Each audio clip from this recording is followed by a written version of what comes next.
শুভ সন্ধ্যা বন্ধুরা। আজ পাবনাসিনী মা গঙ্গা ও কপিল মুনি ও সগর রাজের পৌরাণিক কিছু তথ্য আপনাদের শেয়ার করতে চাই। তো প্রথমেই সগররাজ সম্পর্কে বলবো। ওনার বাবা যখন হই হই রাজা তালজমের থেকে বাঁচার জন্য ঋষি ওর আশ্রমে আশ্রিত ছিলেন, সেই সময় ওনার স্ত্রী যাদবী গর্ভবতী ছিলেন এবং সপত্নীকের বীজ দ্বারা গর্ভরোধিত ছিল।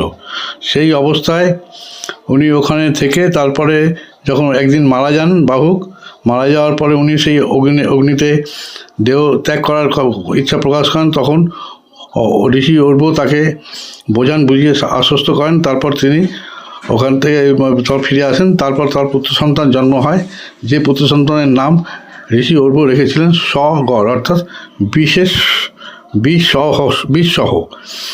যাই হোক, সেই সগর রাজার পর যখন ওকে শিক্ষা টিক্ষা দেন, একদিন উপনয়নের সময় উপনয়নও দেন ঋষি অর্ব। উপনয়নের সময় তখন ওই সগর কেঁদে ফেলেন পিতা বলে। মা তখন পিতা বলে ডেকে বসেন এবং মা তখন খুব কান্নায় ভেঙে পড়েন। তখন মাকে বলে, মা কাঁদছেন কেন? তখন মা বললেন যে, কাঁদছি কেন, তোর বাবা একজন বিশাল প্রভাবশালী বড় একজন রাজা, অযোধ্যার রাজা, বিশাল তুই তার ছেলে, তুই তার উত্তরাধিকারী সব। তখন ওকে সব ওখানে বেদ শিক্ষা দিয়ে ওকে করে এর মধ্যে অযোধ্যার লোকজন তারা ওই দস্যুদের হাত থেকে রক্ষা পাওয়ার জন্য তখন সবাই মিলে ওখানে আমন্ত্রণ জানাতে গেছে সগর রাজাকে ফিরিয়ে আনার জন্য।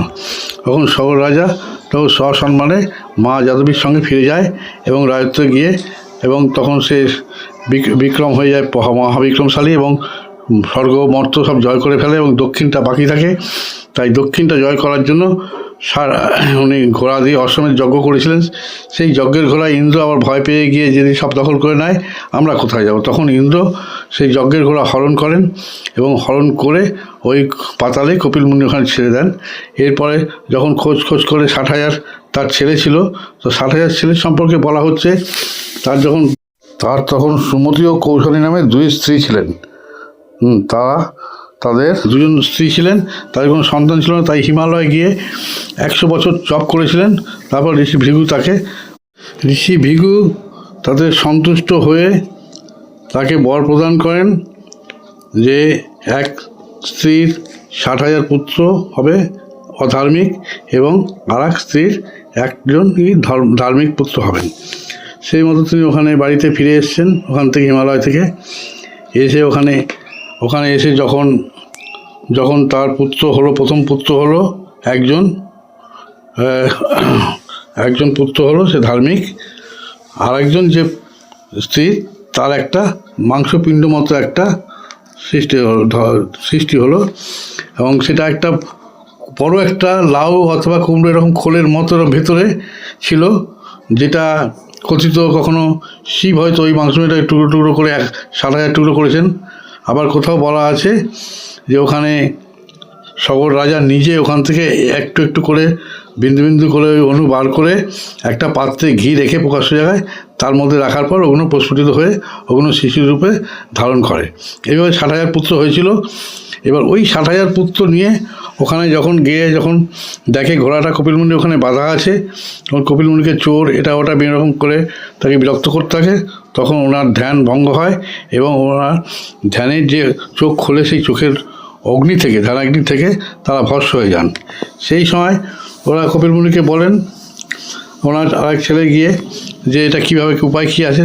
তখন বলে, একটাই উপায় আছে, যদি মা গঙ্গাকে এখানে আনানো যায় তবে মা গঙ্গা এখানে তার স্পর্শে ওরা পাবে, কারণ ওরা পাপী, ওরা এখানেই থাকবে, পাতালে থাকবে ওদের আত্মা। এখানে ভস্ম আছে, ভস্ম নিয়ে যাও, ওখানে তার অশ্বমেধ যজ্ঞ পূর্ণ করতে পারো। তা যাই হোক, তারপরে তারা চেষ্টা করেছে, 2 পুরুষ পারেনি। তৃতীয় পুরুষ রাজা ভগীরথ, তিনি ছিলেন ধার্মিক। তিনি ওখানে মা গঙ্গার ধ্যান করেছিলেন এবং ধ্যান করার পরে মা গঙ্গাকে খুশি করেছিলেন। এবং গঙ্গা দেবীর মাতা গঙ্গা, পাবনাসিনী মাতা গঙ্গা, তেনার সৃষ্টি হচ্ছে, তেনার ওখান থেকে কীভাবে হলো, সেখানে এক সময় অসুররাজ বালি দেবতাদের সঙ্গে যুদ্ধে পরাজিত করে স্বর্গের রাজা হয়েছিলেন বালি।